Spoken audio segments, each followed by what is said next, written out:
राहुल एक food delivery rider था। उसकी रात की डिलीवरी सबसे ज्यादा होती थी क्योंकि रात में रोड्स खाली रहती थी और एक्स्ट्रा बोनस भी मिलता था। लेकिन शहर में एक जगह ऐसी थी जहां कोई डिलीवरी बॉय जाना नहीं चाहता था। फ्लैट नंबर 370 शांति रेजिडेंसी। कहते हैं उस फ्लैट में रहने वाला आदमी कई साल पहले मर चुका था, लेकिन उसके बाद भी हर रात 2:13 AM पर वहां फूड ऑर्डर होता था और जो भी डिलीवरी लेकर जाता वो अगले दिन जॉब छोड़ देता।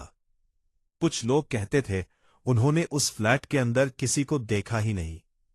डोर अपने आप खुलता था और पैसे हमेशा पहले से बाहर रखे मिलते थे।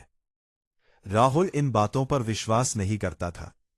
उसने हंसते हुए कहा, लोग बस कहानी बना देते हैं। एक रात उसके फोन पर आखिरी ऑर्डर आया।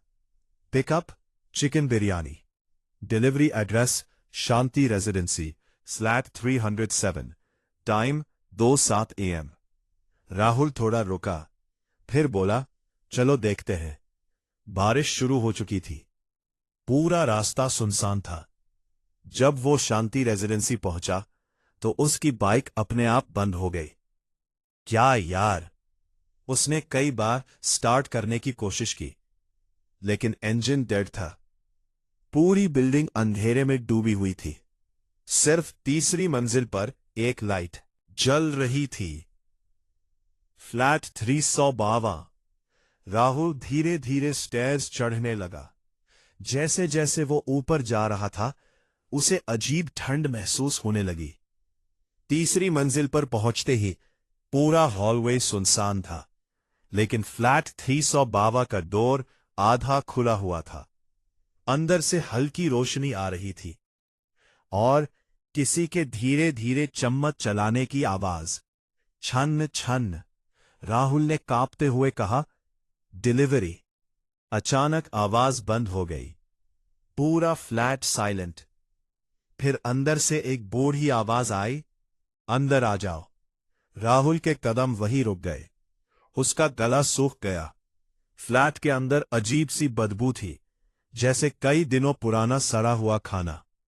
लेकिन फिर भी वो धीरे धीरे अंदर चला गया। कमरे की लाइट्स बहुत धीमी थीं। डाइनिंग टेबल पर एक बूढ़ा आदमी बैठा था।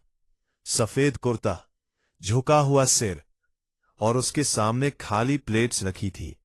लेकिन सबसे अजीब बात, टेबल पर पहले से ही एक गरम बिरयानी रखी थी, बिल्कुल वही जो राहुल अभी लेकर आया था। राहुल रुक गया। ये कैसे? बूढ़े आदमी ने धीरे धीरे सिर उठाया। उसकी आंखें पूरी सफेद थीं, जैसे उनमें प्यूपिल्स ही न हो।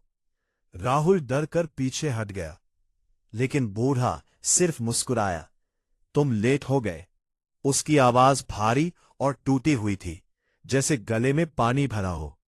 राहुल कांपते हुए बोला, सर, आपका ऑर्डर। बूढ़े ने धीरे से टेबल की तरफ इशारा किया। रख दो। राहुल ने जल्दी से पैकेट रखा, फिर बोला, पेमेंट ऑनलाइन हो चुका है। बूढ़ा हंसा, धीमी डरावनी हंसी। मैं कभी ऑनलाइन पेमेंट नहीं करता। तभी राहुल के फोन पर नोटिफिकेशन आया, पेमेंट फेल्ड। उसकी सांस रुक गई, लेकिन अगले ही पल डाइनिंग टेबल पर अचानक पुराने सिक्के दिखाई देने लगे। गीले, जंग लगे सिक्के, जैसे अभी अभी पानी से निकाले गए हों। बूढ़े ने कहा, ले लो। राहुल ने कांपते हुए सिक्कों को देखा। उन पर साल लिखा था 1969। तभी उसके फोन की फ्लैशलाइट अपने आप ब्लिंक करने लगी। On off, on off.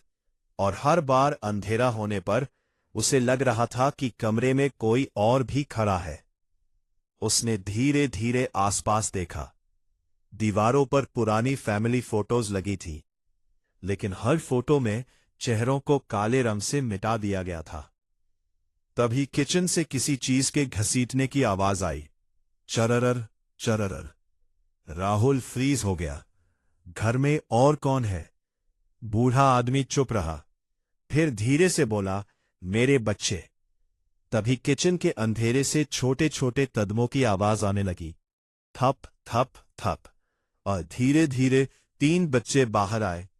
उनके कपड़े पुराने थे और उनकी आंखें पूरी काली। राहुल का दिल तेजी से धड़कने लगा। बच्चे बिना पलक झपकाए उसे घूर रहे थे। तभी सबसे छोटे बच्चे ने पूछा, क्या आप हमारे साथ खाना खाएंगे? राहुल पीछे हट गया। नहीं नहीं, मुझे जाना है। वो जल्दी से दरवाजे की तरफ बढ़ा, लेकिन मेन डोर गायब था। जहां दरवाजा था, अब सिर्फ दीवार थी। राहुल की चीख निकल गई, ये क्या? तभी पूरे फ्लैट की लाइट्स बंद हो गई। पूरा कमरा अंधेरे में डूब गया। सिर्फ डाइनिंग टेबल पर रखी मोमबत्ती जल रही थी, और उसी रोशनी में बूढ़ा आदमी अब अपनी चेयर पर नहीं था।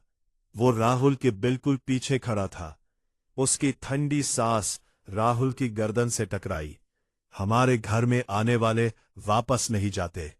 राहुल डर के मारे भागा। वो हॉलवे की तरफ दौड़ा, लेकिन हॉलवे अब पहले से लंबा हो चुका था।